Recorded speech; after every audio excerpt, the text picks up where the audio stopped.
The business class seat reclines fast. The tray table behind it jerks forward. A cup of water tips over. Oh my God, are you serious right now? The woman in 8D spins around. White, designer blouse, fury in her eyes. From 23C, a black teenager looks up. I'm so sorry, ma'am. The water just... Do you know how much I spend to fly? $85,000 a year, Diamond Elite since 2017. She steps into the aisle, voice rising.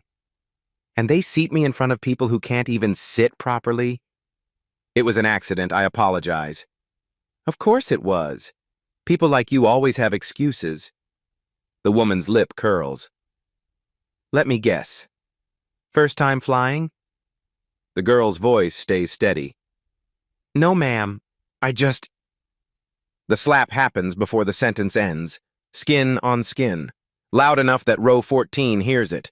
The girl's hand touches her burning cheek. 160 passengers see it. No one moves. Then boots hit the cabin floor. Deliberate. Military. 3 stars on the shoulder. A father arrives. 18 minutes earlier, Gate B27 at Hartsfield-Jackson Atlanta International smells like burnt coffee and recycled air. Taylor Grant adjusts her backpack and checks her boarding pass one more time. Seat 23C, Basic Economy. Group 7, she's 16. Honor roll every semester since 6th grade. Captain of the debate team, nervous flyer. The gate agent's voice crackles over the speaker. We'll now begin boarding Group 7 for Flight 1583 to Minneapolis-St. Paul. Taylor stands. Her phone buzzes. A text from her grandmother lights up the screen. Can't wait to see you, sweetheart. Did you remember to pack a warm jacket? Taylor smiles and types back, Boarded. See you soon. The jetway slopes downward. Her sneakers squeak on the ribbed metal floor. Through the accordion walls, she hears the muffled roar of engines on the tarmac. March 14th, 2024. 2:15 in the afternoon. Ordinary Thursday. Ordinary flight. She's made this trip twice before, last Christmas, summer before that. Both times her dad flew with her. Lieutenant General James Grant. 30 years in the Army. Currently stationed at Fort Benning. He was supposed to be on this flight, too. Military thing came up, sweetheart, he'd said over breakfast. I'll catch the morning flight tomorrow. You'll be fine. Grandma's birthday party isn't until Saturday anyway. Taylor nodded. She's flown alone before. Just not this route. Inside the aircraft, a flight attendant with tired eyes points toward the back. Keep moving, please. All the way to the rear. Business class passengers already settled in their leather seats. Legroom for days. Complimentary drinks. A woman in 8D sips champagne and scrolls through her phone. Designer handbag tucked under the seat. Diamond Elite tag on her luggage. Taylor walks past. The scent of expensive perfume mixes with airplane cleaning solution. Row 23 sits near the galley. Fabric seats, narrow armrests. The overhead bin clicks shut with a hollow thud as she stores her backpack. She slides into 23C. Window seat. The plastic shade is already down. She raises it. Gray tarmac. Baggage carts. Wing stretching out like a steel arm. In her lap, a book. The Warmth of Other Suns by Isabel Wilkerson. Required reading for AP History. She's already finished it once. Reading it again because it feels important. Stories about people who left everything behind, searching for dignity in places that promised it but didn't always deliver. The seat cushion is thin. The fabric is rough against her jeans. Nothing like the buttery leather up front. But it doesn't matter. She's going to see her grandmother. 77 years old tomorrow. The woman who raised her mom. The woman who helped raise Taylor after her mom died 3 years ago. Cancer. Lymphoma. 41 years old. Taylor blinks hard. Focuses on the safety card in the seat pocket. She's read it a dozen times, still reads it again, reads. The engines spool up. That deep vibration that starts in your chest before you hear it with your ears. The cabin door seals with a pressurized hiss. A flight attendant demonstrates oxygen masks with the enthusiasm of someone who's done this 4 times today already. Taylor plugs in her earbuds. Lo-fi study beats. Nothing with lyrics, just something to smooth out the engine noise. The plane pushes back from the gate, taxis toward the runway. She's flown this route twice before, both times uneventful. She opens her book, finds her place. Chapter 7. The Great Migration. People moving north, seeking something better. The wheels leave the ground at 2:17 p.m. At 2:23 p.m., 8 minutes into the flight, the woman in row 8D reaches for the recline button. At 35,000 feet, Diane Harrison in 8D decides she needs more space. Her finger jabs the recline button. The seat flies backward, fast, aggressive. The mechanism slams into the tray table behind her, Taylor's cup tips. Water floods across the plastic surface, soaks into her jeans. The book jumps. She grabs it before it drowns. Oh no. Taylor reaches for napkins from her backpack. Diane whips around. Her face was sharp, eyes cold. Are you kidding me right now? I'm so sorry, ma'am. I didn't. You didn't what? Control yourself? Diane stands, steps into the aisle, looks down at Taylor like she's inspecting something unpleasant. Do you see this blouse? This is Burberry, $600, and now it has water on it because you can't sit still. Taylor's voice stays quiet. It was an accident. The tray table. The tray table. Diane's laugh is sharp, humorless. Let me tell you something. I've flown 200,000 miles in the last 12 months. Diamond Elite. Top tier. I know how tray tables work. She leans closer. Maybe you don't fly enough to understand airplane etiquette.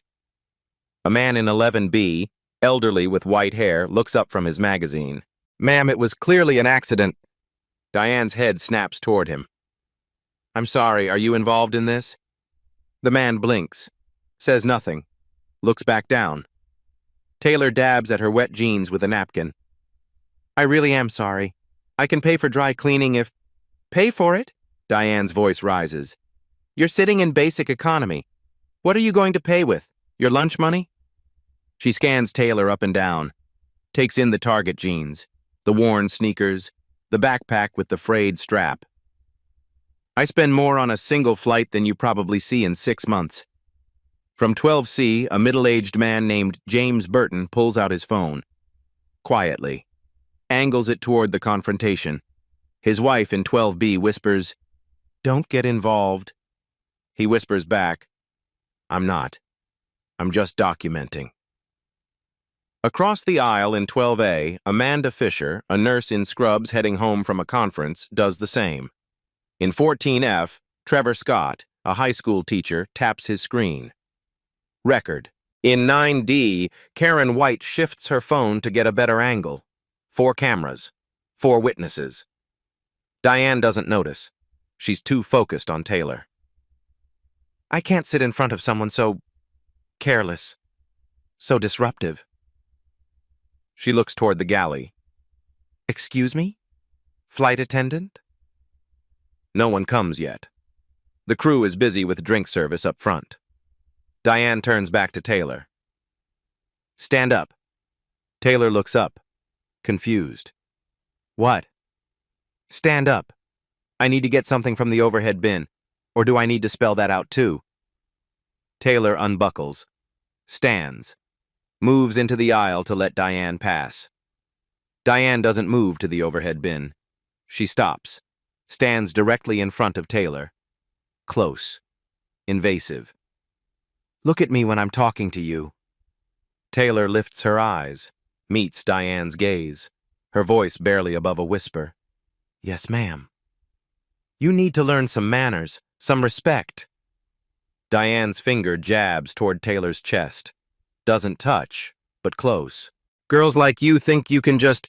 Girls like me? Taylor's voice cracks slightly. Don't interrupt. Diane's hand is still raised, still pointing, still too close. From 11B, the elderly man speaks again.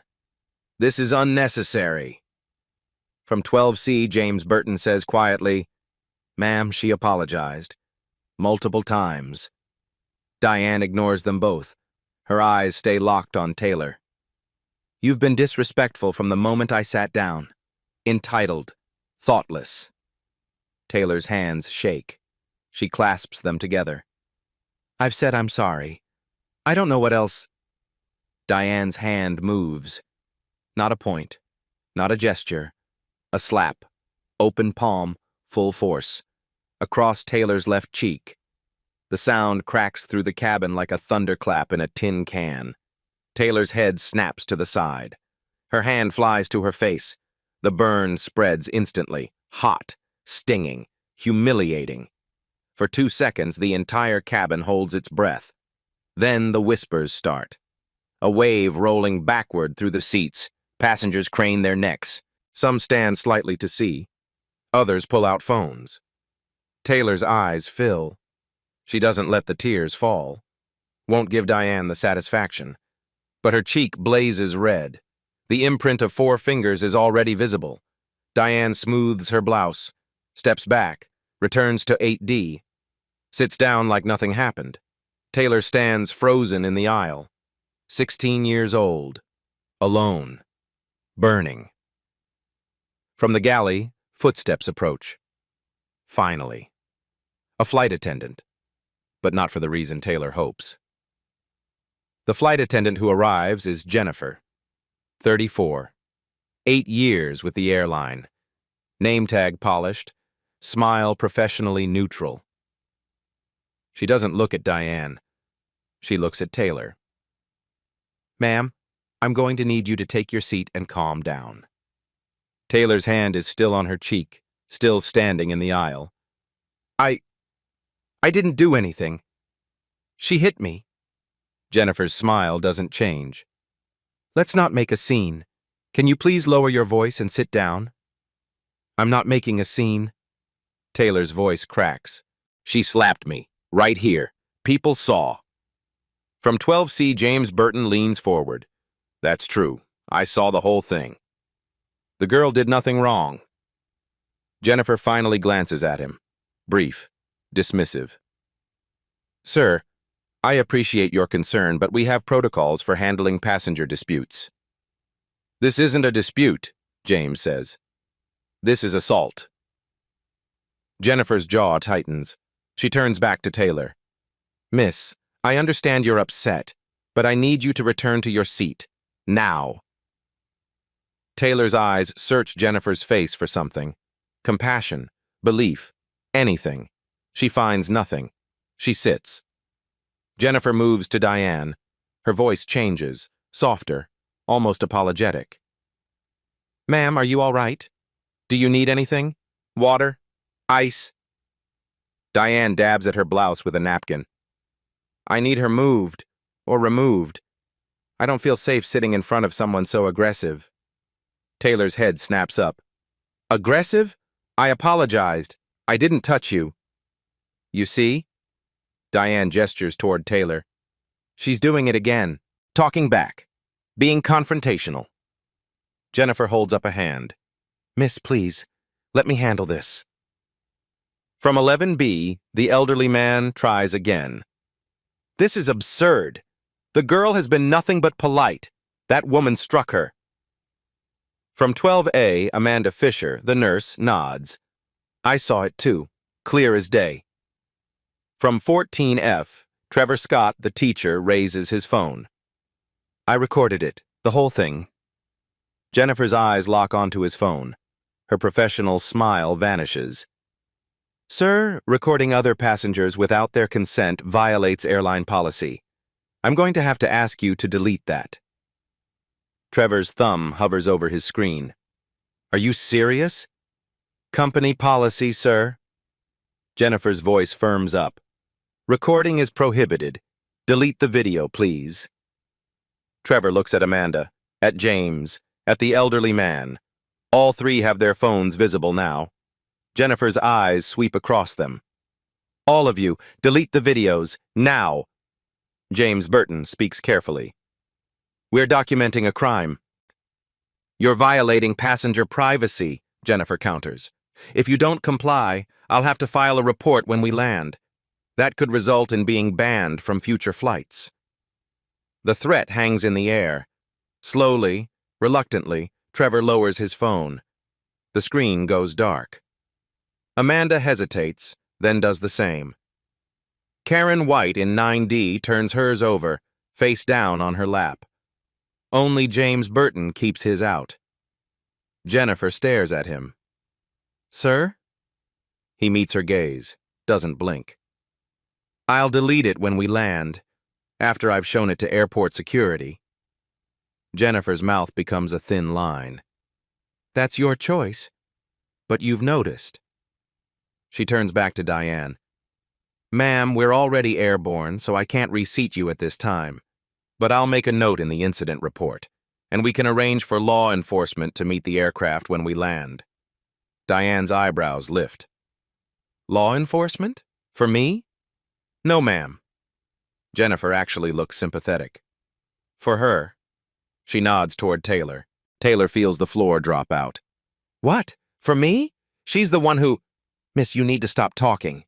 Jennifer's voice cuts like a blade. Right now, or this situation will get much worse for you. From the galley area, another flight attendant watches. Claire Bennett, 29, lead attendant. She's been listening through the intercom channel. Heard everything. Saw Jennifer arrive. Saw how this is being handled. Claire's hand hovers near the button that would let her interrupt. Correct this. Say what actually happened. Her hand drops. She turns away. Returns to the forward galley. Begins prepping drinks for first class. Pretends she didn't see a 16-year-old girl get slapped. Pretends she doesn't know exactly what's happening. Later, she'll hate herself for this moment. But right now, she follows protocol. Protect the Diamond Elite member. De-escalate. Minimize liability. She's been trained for this. Page 47 of the handbook. Back in economy, Diane adjusts her position. Gets comfortable. Voice dripping concern. I just want to get to Minneapolis safely, without any more incidents. She looks at Taylor. Do you think you can manage that? Taylor's jaw clenches. Her cheek still throbs. Her eyes still burn with tears she won't shed. Yes, ma'am, she whispers. Diane smiles. Good girl. The condescension in those two words hits harder than the slap. Jennifer steps back. Everyone, please return to your seats. We'll be continuing with beverage service shortly. She looks at Taylor one final time. And miss, keep your voice down and your hands to yourself for the remainder of the flight. Taylor stares at her lap. Nods. Jennifer walks away. The cabin slowly returns to its previous hum. Engines, air circulation, muffled conversations. Someone coughs. A baby cries 3 rows up. Taylor pulls out her phone. Her hands shake. She opens her messages. Finds her dad's name. Types, Dad, something happened. Can I call you? She stares at the screen, waiting for the 3 dots that mean he's typing back. Nothing. She remembers. He's probably still at Fort Benning. In a meeting. Phone off. She puts the phone away. Face down on the tray table. Still damp from the spilled water. From 12C, James Burton catches her eye. Mouths. I still have the video. Taylor doesn't respond. Doesn't know if that matters. Diane's seat reclines again. Slower this time. Deliberate. The seat back presses toward Taylor's knees. A reminder. Of who holds the power here. Of whose comfort matters. Taylor pulls her knees up. Makes herself smaller. Takes up less space, like she's supposed to. What Taylor doesn't know, what no one on this flight knows yet, is that 30,000 feet below them, at Fort Benning, Lieutenant General James Grant just got cleared from his meeting 2 hours early, and he's walking toward the airport. Fast. 14 minutes pass. Beverage service reaches row 23. Taylor declines everything, Her stomach is knotted too tight for ginger ale. From 8D, Diane's voice drifts back, loud enough to carry. Intentional. Some people just aren't raised right. My daughters would never behave that way. Manners matter. Respect matters. Taylor closes her eyes, counts to 10. Her debate coach's voice in her head. Don't engage. Don't give them the reaction they want. At 2:35 p.m., 23 minutes into the flight, the cabin door between first class and business opens. Footsteps. Not the shuffle of a businessman heading to the lavatory. Not the quick clip of a flight attendant. Something different. Measured. Deliberate. Each step landing with purpose. The sound makes people look up. Military boots have a different cadence than civilian shoes. Heavier sole. Firmer strike. The kind of sound that announces authority before a word is spoken.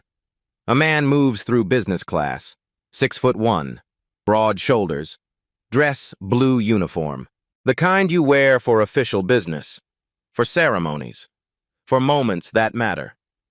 3 silver stars on each shoulder. Lieutenant General. The man in 7C, a corporate lawyer scrolling through emails, glances up. His spine straightens involuntarily. Old instinct. Some presence commands posture. In 6A, a woman nudges her husband, whispers, "Is that a general?" The general doesn't look left or right. His eyes are fixed on something toward the rear of the aircraft.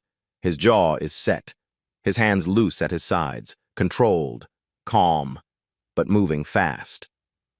Diane, still reclined in 8D, doesn't notice. She's texting someone, complaining about her flight, about the girl behind her, about having to sit near those people. The general passes row 8, passes row 11, row 12, row 14. Passengers turn in their seats, watch him. The way you watch a storm moving across a plain. Inevitable, powerful, impossible to ignore. He stops at row 23. Taylor is staring out the window, trying to disappear into the clouds. A hand settles on her shoulder, gentle, unmistakable. She turns, looks up. Her breath catches. "Dad?" Lieutenant General James Grant looks down at his daughter, takes in the red mark still visible on her left cheek, the wet eyes she's been fighting, the way she's made herself small in a seat she paid for. His voice is quiet, only for her. "Hey, sweetheart. You're supposed to land tomorrow." Her voice breaks. "How are you?" "Meeting wrapped early. Caught the standby list. Got lucky." His thumb brushes her shoulder. Once. Twice. "You okay?" She nods, then shakes her head, then nods again. Can't find words. James straightens, turns. His eyes sweep the surrounding rows, land on Diane, who has finally noticed. She's sitting up now, staring. Her phone was forgotten in her lap. Her eyes move from the stars on his shoulders to his face, to the insignia on his chest, to Taylor, and back to his face. The cabin goes quiet. Even the engine noise seems to dim. James doesn't raise his voice. Doesn't need to. "I'd like to understand what happened here." Diane's mouth opens, closes, opens again. The woman who spent 20 minutes telling a teenage girl how important she was, how much she spent, how much she mattered, now can't find a single word. She swallows. "There was an incident. Your daughter spilled. My daughter has a name." His tone doesn't change. Still calm, still measured. But the words land like stones. "Taylor." Diane blinks. "Taylor. Right. Taylor spilled water on me. I reacted." James looks at Taylor's cheek. The handprint is still visible, at his daughter's trembling hands. He looks back at Diane. "You reacted by striking a minor." It's not a question. Diane's face flushes. It wasn't. She was being disrespectful." From the galley, Jennifer appears. Finally, notice the uniform. The stars. Her professional mask slips for half a second. "Sir, is there a problem?" James doesn't look at her. Keeps his eyes on Diane. "Is there?" Diane shrinks back into her seat. The woman who demanded law enforcement meet the aircraft, who threatened a 16-year-old, who spent 200,000 miles a year believing her money made her untouchable. She looks at the stars, looks at James's face, looks at the passengers watching. "No," she whispers. "No problem." James nods once, sits down in the empty seat beside Taylor. 23D, middle seat, meant for nobody, now occupied by a 3-star general who just changed his entire day for his daughter. He doesn't say anything else, doesn't need to. The power in the cabin has shifted, completely. Diane turns forward, doesn't recline her seat again, doesn't say another word for the remaining hour and 40 minutes to Minneapolis. Jennifer retreats to the galley, picks up the intercom, whispers to Claire. "We have a situation." Claire's voice crackles back. "What kind of situation?" "The girl in 23C? Her father just boarded. He's a lieutenant general." Silence on the line. Then, "Oh." Just that. "Oh." Because they both know what this means. What happens next. What's coming when they land. The flight continues. Smooth air, clear skies, no turbulence. But everything has changed. The flight lands at 4:02 p.m. Gate C-14. Minneapolis, St. Paul International. Diane Harrison is first off the plane, grabs her bag, gone before most passengers unbuckle. Taylor and James wait. Let the crowd thin.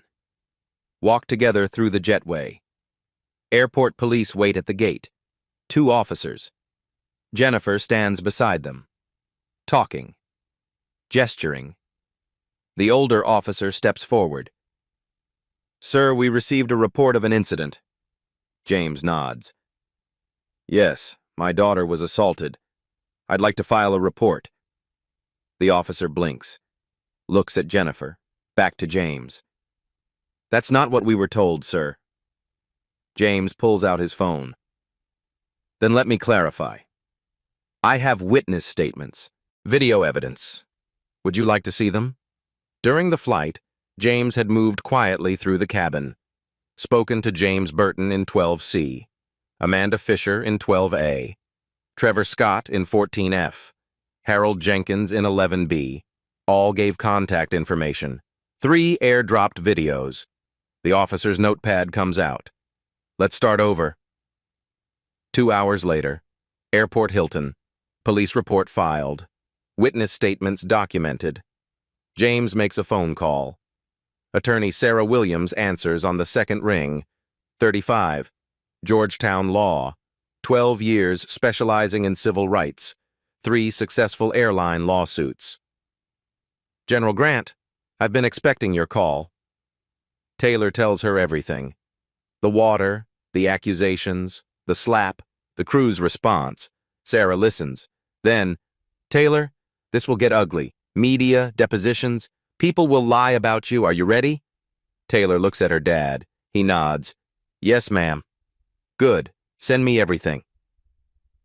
By March 20th, Sarah sits in her D.C. office reviewing discovery documents. What she finds makes her jaw tighten.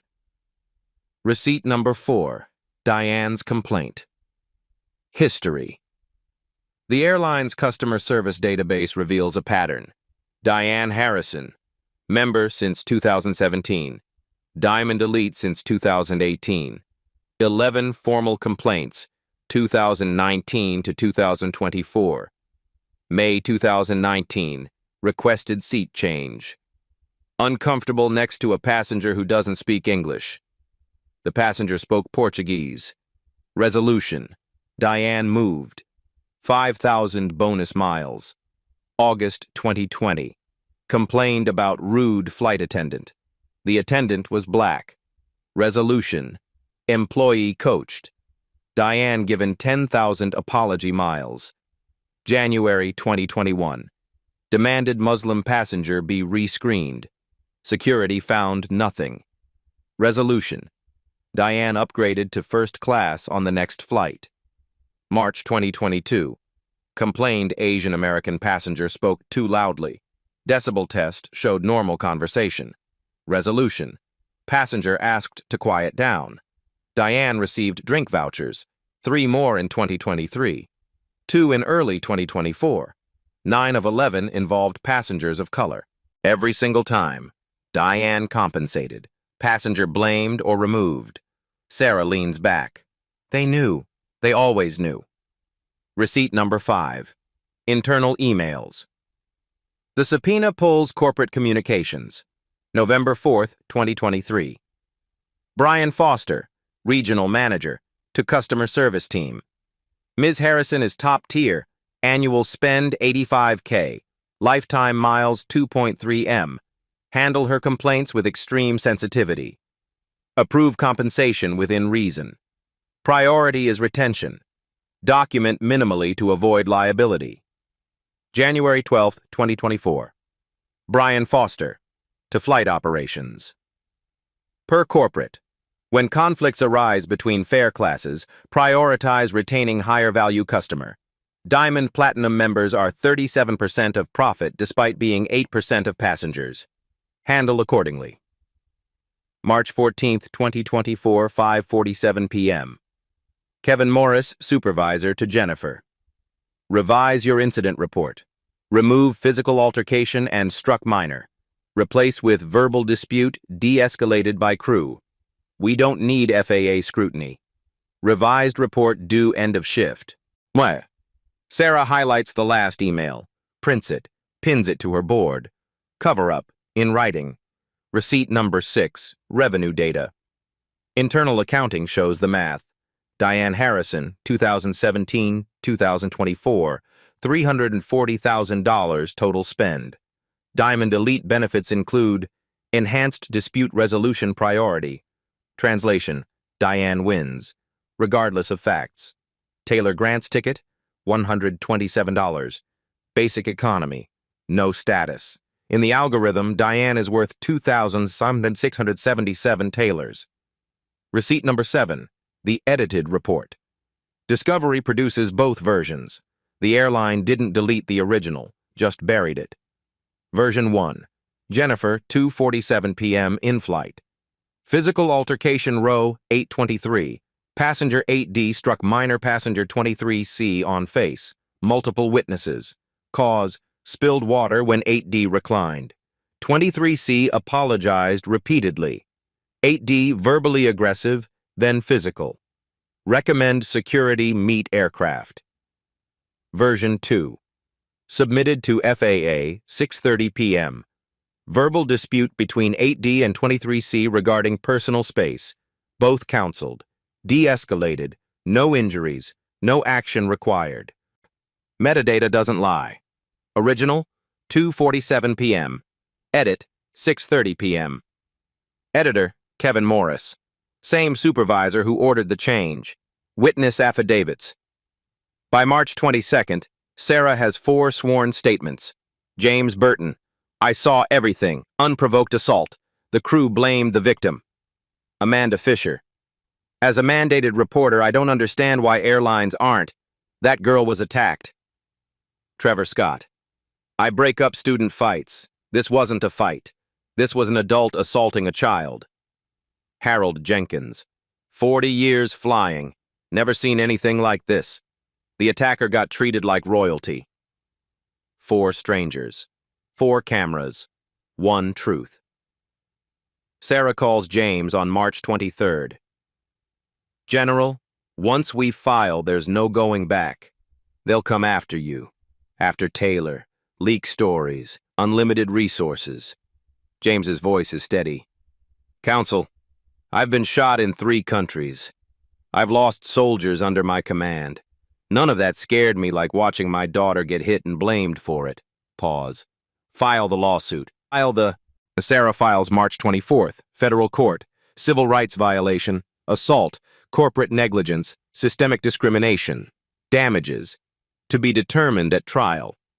She's not just building a case about one slap, she's exposing a system that chose profit over people. Again and again and again. The pattern emerges. Sarah creates a timeline, projects it on her office wall. 2019 to 2024. 11 incidents. Same passenger, same airline, same response pattern. Complaint filed. Passengers of color blamed or removed. Diane Harrison compensated. No investigation. No consequences. No change. Until Taylor Grant. Until a 3-star general boarded that plane.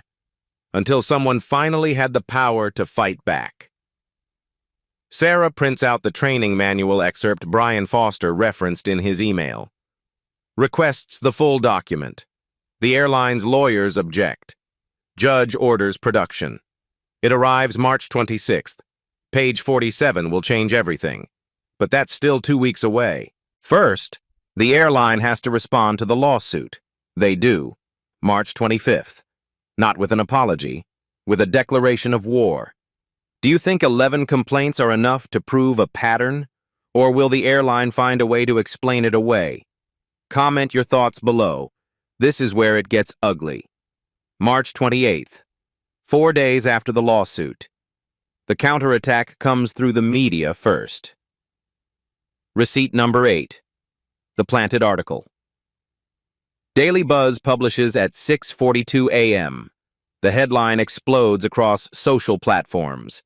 Military father intimidates passenger mid-flight. Family cries racism after teen's aggressive behavior. The article rewrites reality. Diane Harrison, 43, mother of 2, describes a terrifying experience aboard Flight 1583. A teenage girl became violent when I asked for basic courtesy, Harrison says. When I defended myself, her father, a high-ranking officer, used his position to threaten me. It gets worse. Sources say the teenager has behavioral issues at school.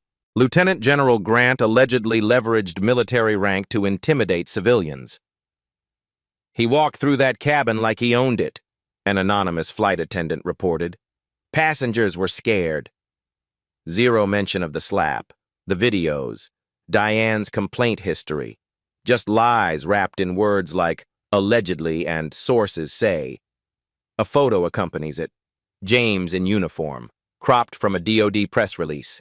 Caption: Officer accused of intimidating civilians. By 9 a.m., 400,000 shares. Sarah traces the source. The anonymous tipster used an IP registered to Bluestone Communications, a PR firm, on the airline's retainer. The attack was purchased. Receipt number 9, digital assault. Taylor's Instagram floods with hate, 1,200 messages in 48 hours. Your dad should be discharged. Entitled brat playing victim. You'll get what you deserve. 47 are death threats. Specific. Graphic. One describes finding her at school. Taylor stops reading after that.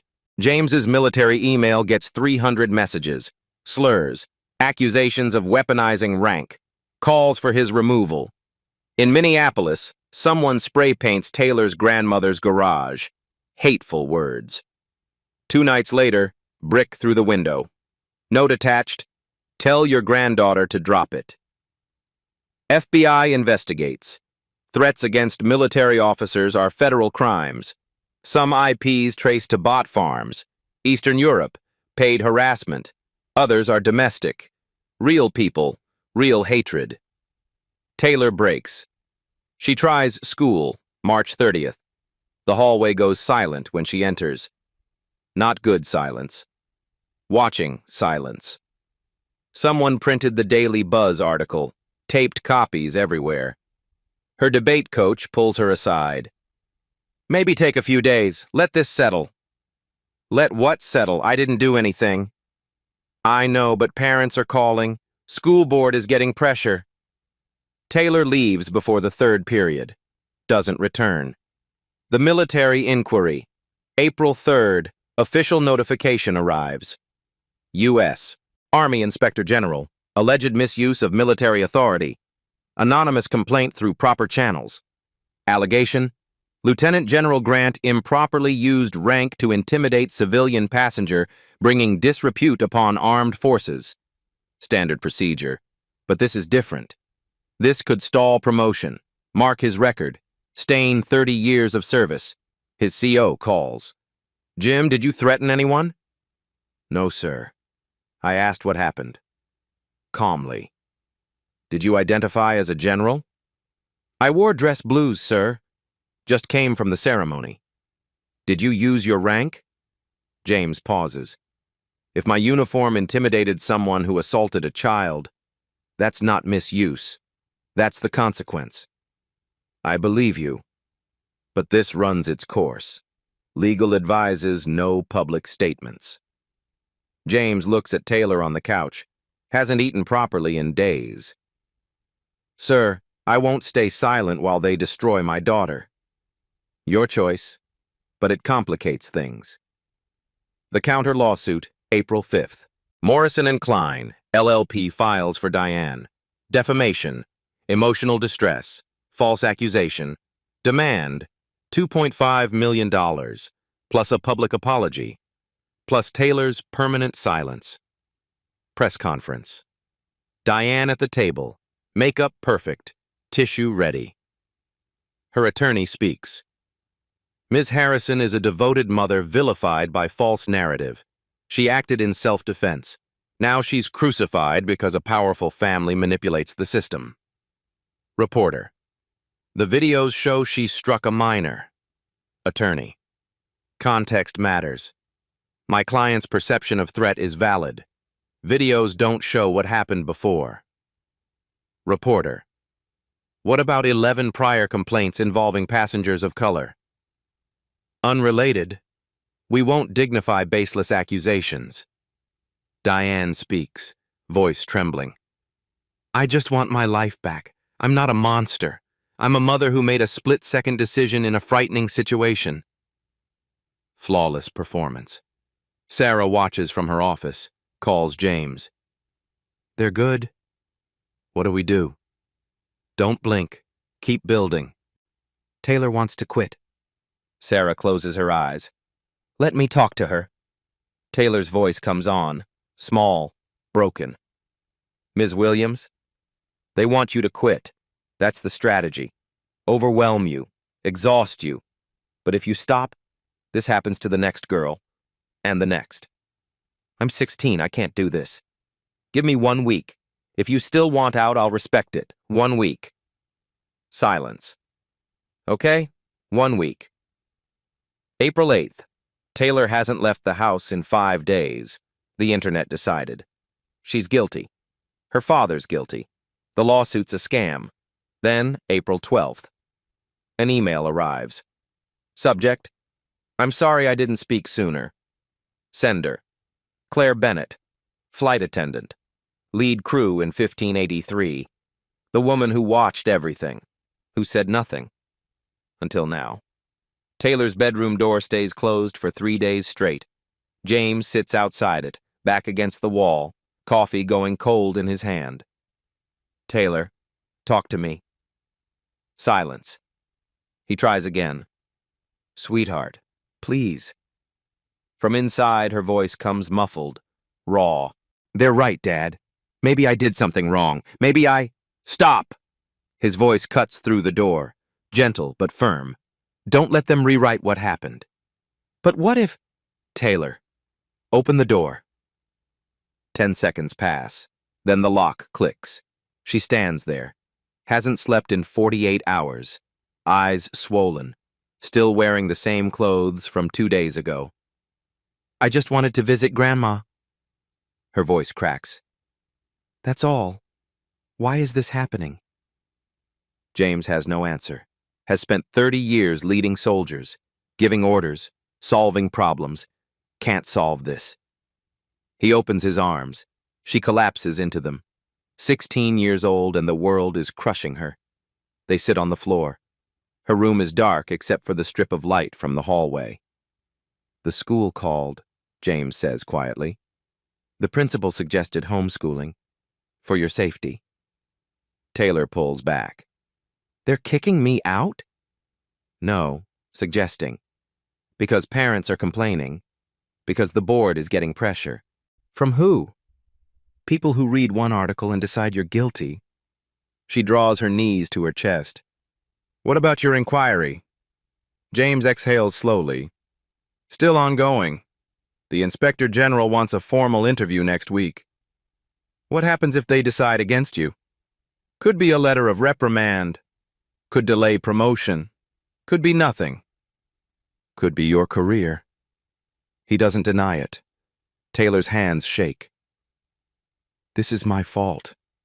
If I had just stayed quiet. If you hadn't what? Let someone hit you and say nothing? He turns her face toward him. That's not who you are. That's not who I raised you to be. But look what it's costing you. James is quiet for a long moment. Then he stands, walks to her desk, opens his laptop, pulls up his email, shows her the Inspector General notification, then shows her the threatening messages, the hate mail, the accusations, then he closes the laptop. You see all that? She nods. Every word is worth it. His voice doesn't waver. Every consequence, every inquiry, worth it. How can you say that? Because 30 years ago, I put on this uniform to protect people who can't protect themselves. I've done that in combat, in peacetime, in 3 countries. He kneels beside her. But the most important person I've ever protected is sitting right here. Taylor's eyes fill again. What if we lose? Then we lose standing up, not on our knees. She leans against him. They sit in silence. The house is quiet around them. Outside, a car door slams. Neighbor coming home. Normal life continues while theirs falls apart. James's phone buzzes. He ignores it. It buzzes again. Taylor pushes him gently. Answer it. He checks the screen. Unknown number. Almost dismisses it. Then sees the email notification below it. From Claire.Bennett. 95, gmail.com. Subject, I'm sorry I didn't speak sooner. His thumb hovers over it. What is it? Taylor asks. James opens the email, reads the first 3 lines. His expression changes. Dad? He hands her the phone. Taylor reads, My name is Claire Bennett. I was the lead flight attendant on your flight March 14th. I watched what happened. I did nothing. I've spent 3 weeks hating myself for that. I can't stay silent anymore. I have information, evidence, things the airline doesn't want you to know. I'll testify. I'll break my NDA if I have to. They can sue me. I don't care. What happened to you was wrong, and I'm done protecting people who profit from wrong. Please call me. Below the message, a phone number, an address, and 3 attached files. Taylor looks up at her father. For the first time in days, something besides despair crosses her face. Is this real? James scrolls through the attachments, audio files, internal crew communications, documentation. Yeah. He stands, pulls out his phone. This is real. He dials Sarah Williams. She answers immediately. General? We just got an email. From the lead flight attendant. She's ready to talk. Silence on the line. Then Sarah's voice, sharp with focus. Don't touch anything. Don't respond yet. I'm coming to you. I'll be there in 4 hours. She pauses. This changes everything. Taylor is still on the floor, still holding James's phone, still reading Claire's words. I'm done protecting people who profit from wrong. She looks up at her father. Are we going to be okay? James doesn't lie to her, never has. I don't know yet, but we're not alone anymore. Taylor stands, walks to her window, opens the curtain for the first time in 3 days. Late afternoon sun floods in. April light. Still cold, but getting warmer. She takes a breath. The first full breath in 72 hours. Okay, she says. Quiet, but steady. 1 more week. Receipt number 10. Claire Bennett breaks silence. April 13th. Sarah Williams drives to Minneapolis. Meets Claire Bennett at a coffee shop 3 blocks from Claire's apartment. Claire is 29. 7 years with the airline. Lead attendant for 2. Dark circles under her eyes. Hands wrapped around a cup she hasn't touched. I signed an NDA, she says. First words. They'll sue me for this. Sarah sets her recorder on the table. They might. Are you sure? Claire nods. I haven't slept since that flight. Every time I close my eyes, I see that girl's face. The way she looked at me. Like I could help. Like I should help. But you didn't. No. Claire's voice drops. I followed protocol. Protected the Diamond member. Minimized the incident. Did exactly what I was trained to do. She looks up. And I hate myself for it. Sarah presses the record. Tell me everything. Claire does. 90 minutes. No breaks. The internal communication channel. Jennifer calling from the economy, reporting the slap. Claire's supervisor cutting in immediately. Diamond Elite involved? Handled delicately. The instruction to revise the incident report. The pressure to make it disappear. The training they all received. Page 47. Revenue tier conflict resolution. Protect high-value customers. Always. When Claire finishes, Sarah has 17 pages of notes. I'll file a sworn affidavit, Claire says. I'll testify in court, whatever you need. You'll lose your job. I know. Claire's jaw sets. But I can get another job. I can't get another conscience. Receipt number 11. The passenger coalition word spreads. Social media does what it does best. Amplifies. James Burton from 12C posts the full video on Twitter. Unedited. 40 seconds. Clear audio. Clear visuals. The slap. The aftermath. Jennifer blaming Taylor. Caption. I was there. This is what really happened. Hashtag justice for Taylor. Within 6 hours, 800,000 views. Amanda Fisher shares her nursing perspective. I'm a mandated reporter. I see abuse. I report it. Why doesn't an airline have the same obligation? Trevor Scott writes a thread. Teacher's voice, measured, devastating. I've broken up dozens of student conflicts. This wasn't a conflict. This was an adult assaulting a child while the system watched. Harold Jenkins, 71 years old, records a video from his living room. I fought in Vietnam. I've seen combat. And I've never felt as disgusted as I did watching that crew protect the wrong person. By April 15th, 43 passengers from Flight 1583 sign an open letter, published in the Washington Post. We witnessed injustice at 35,000 feet. We watched a teenager be assaulted. We watched the system protect her attacker. We are not staying silent. The signatories include 2 physicians, 3 teachers, a pastor, 5 parents, a retired judge, diverse ages, diverse races, unified voice. The hashtag goes viral, hashtag Justice for Taylor trends on Twitter. Not paid, not promoted, organic. 2.3 million tweets in 72 hours. WNBA players post support. Authors, musicians, regular people who've felt invisible in systems designed to ignore them. A GoFundMe appears. Not created by Taylor's family, created by a stranger in Oregon who read the story. Legal fees for Taylor Grant. $180,000 in 5 days. Sarah calls James. Turn on the news. CNN is covering it. MSNBC, even Fox. The story has broken through. Taylor watches from the couch, sees her name trending, sees thousands of strangers saying they believe her.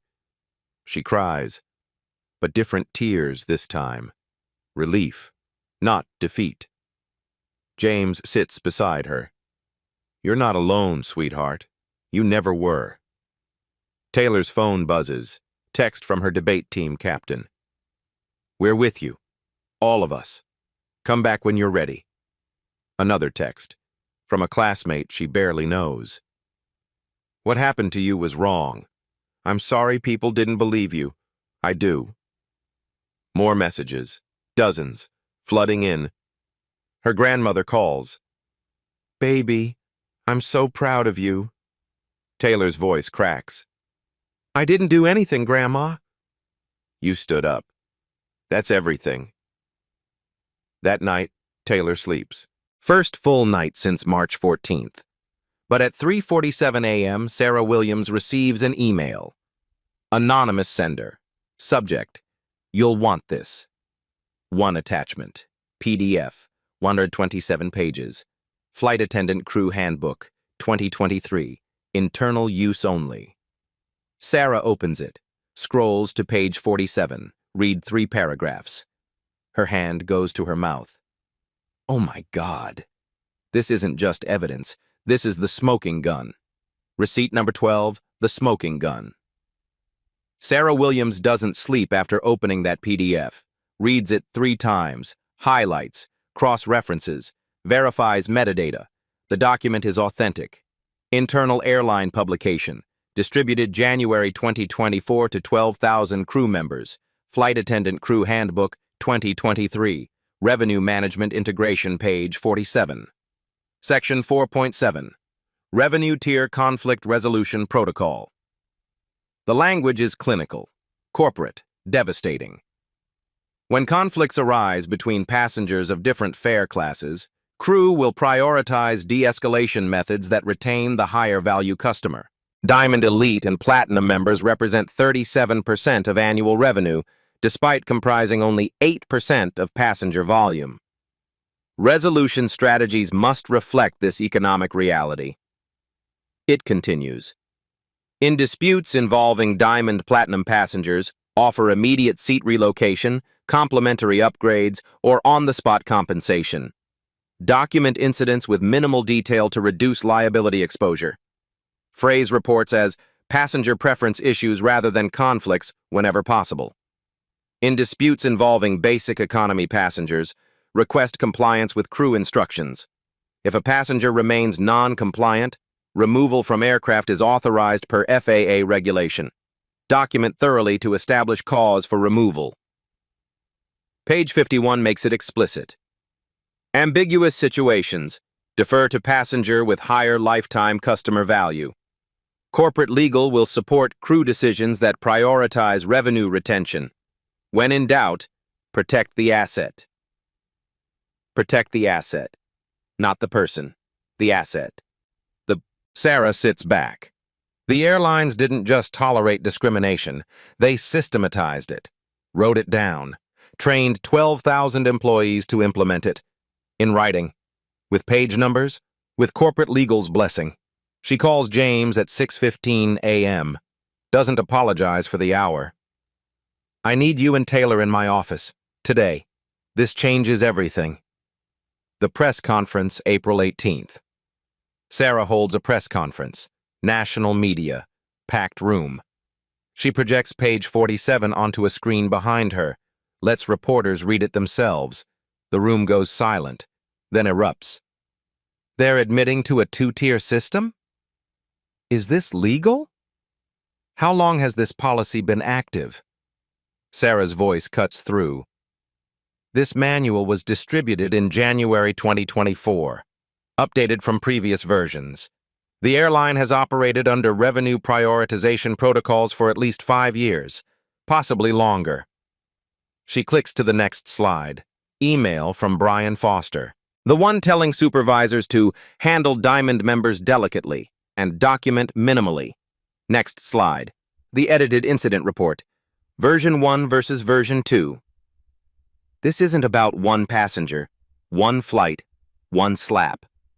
Sarah's voice is steel.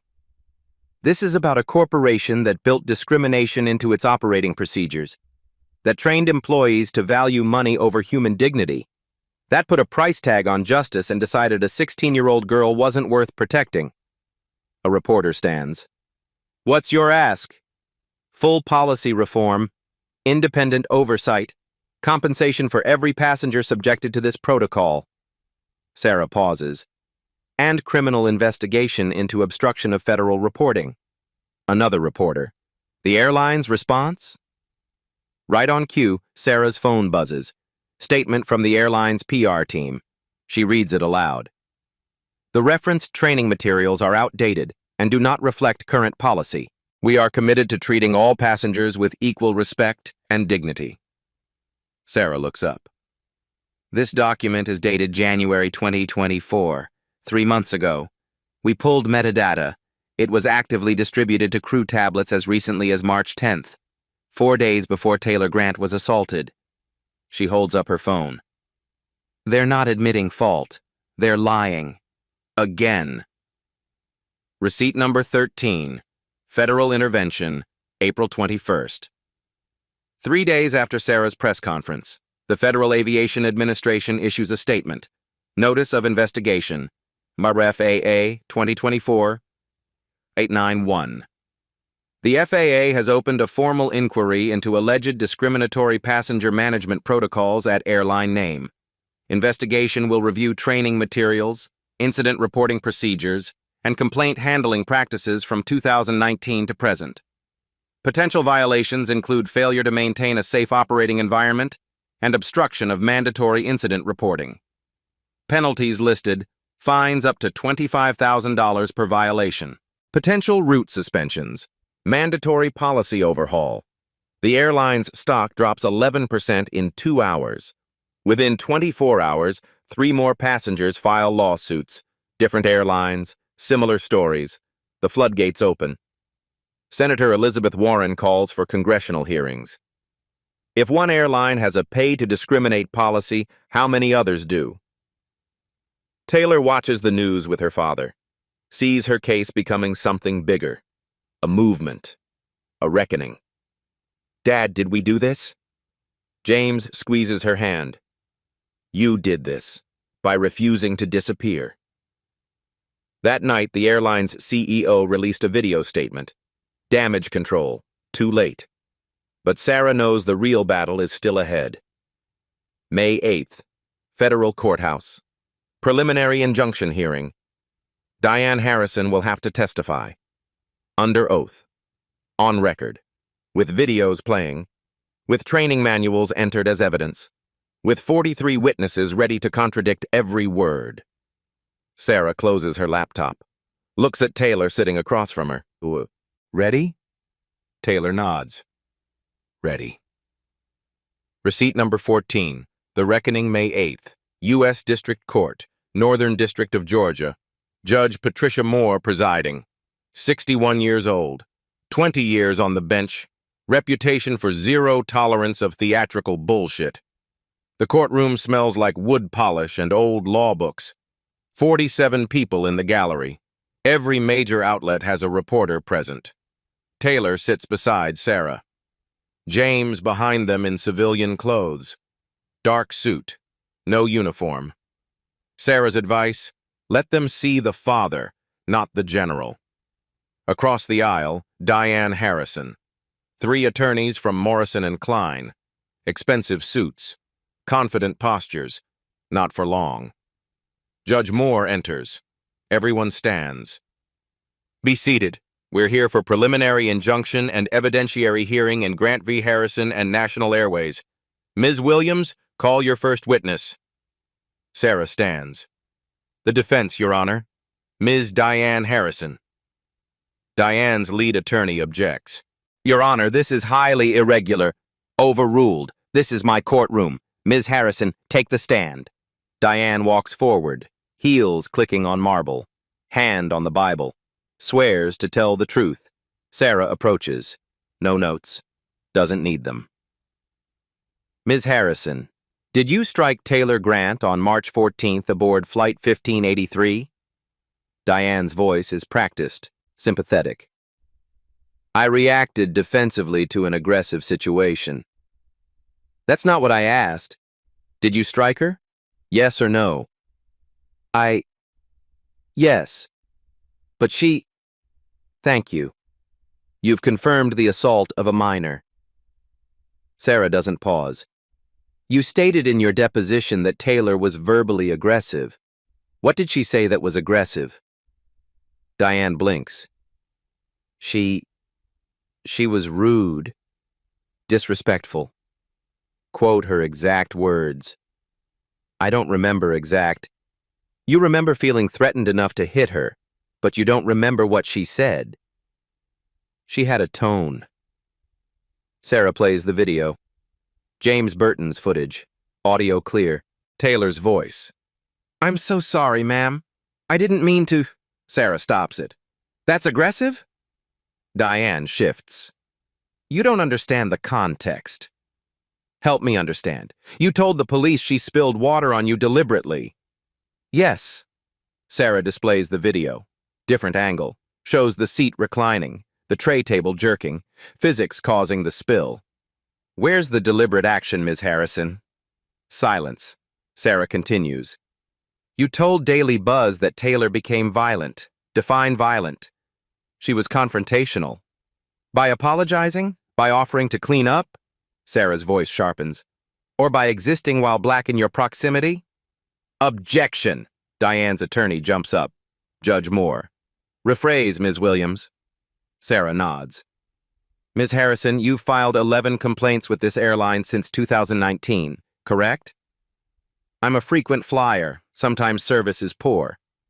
9 of those 11 complaints involved passengers of color. Coincidence? Diane's face flushes. I don't keep track of people's races. Sarah pulls out the complaint records, reads them aloud. Each one.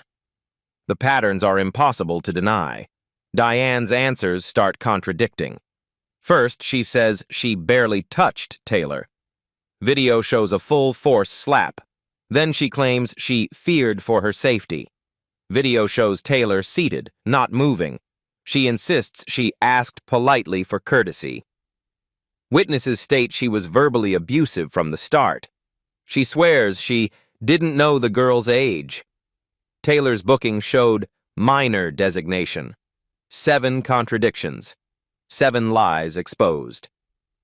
By the time Sarah finishes, Diane is sweating, makeup cracking. Sarah turns to the airline's attorney. Your client trained employees to prioritize Ms. Harrison because she's Diamond Elite, correct?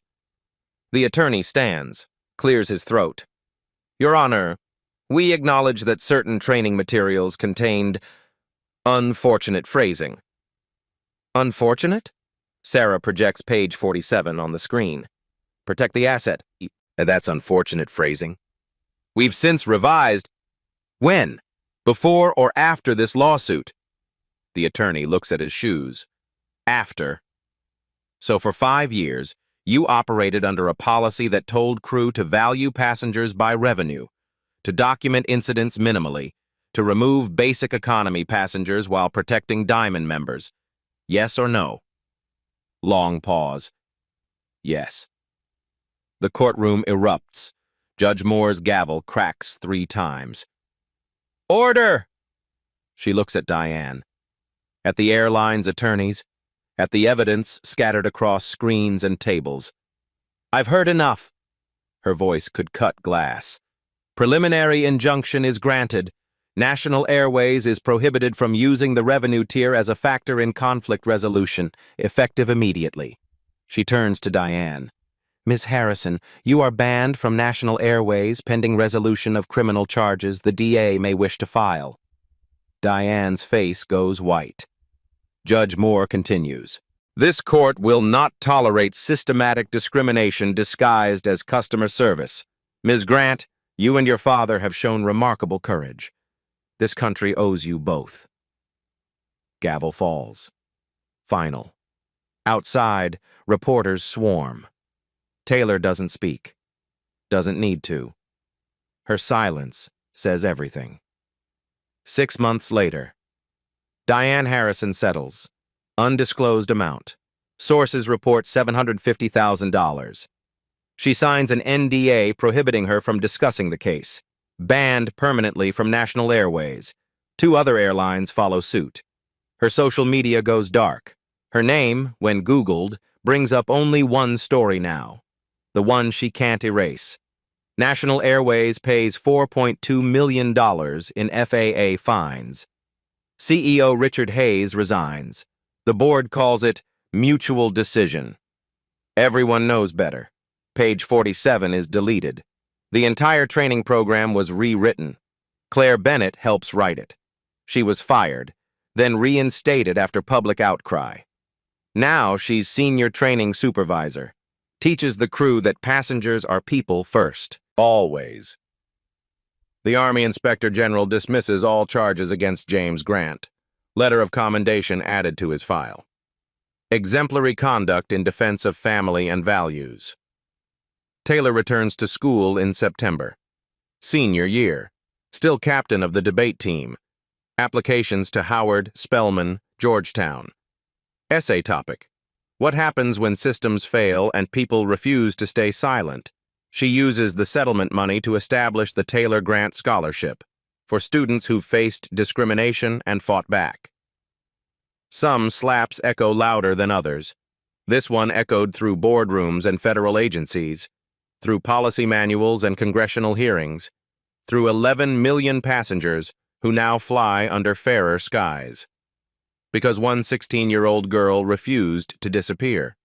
Because her father wore 3 stars and showed up. Because strangers became witnesses. Witnesses became allies. Allies became a movement. Dignity isn't negotiable. Neither is justice. Sometimes the quietest power changes everything. If this story moved you, share it. Subscribe. Because stories like Taylor's need to be heard. Drop a comment. What would you have done in that moment? When you saw injustice but intervening felt impossible? Your voice matters. Use it.